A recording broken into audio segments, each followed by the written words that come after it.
வரும் சட்டமன்ற தேர்தலில் ஆன்மீகவாதிகளே, உங்கள் வாக்கு யாருக்கு? நல்லவருக்கா, கெட்டவருக்கா?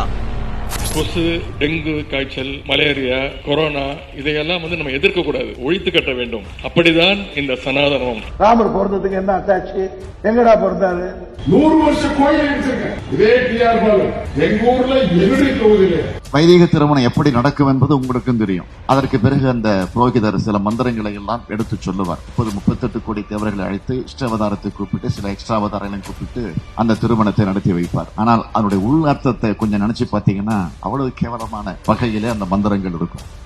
ஆன்மீகத்தை கேலி செய்து கோவில்களை இடிப்பவர்களுக்கா?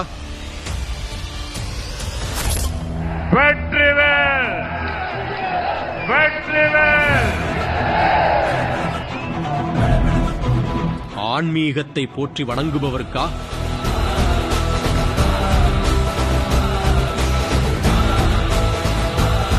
சிந்திப்போம், முடிவெடுப்போம், வாக்களிப்போம் தேசிய ஜனநாயக கூட்டணிக்கு.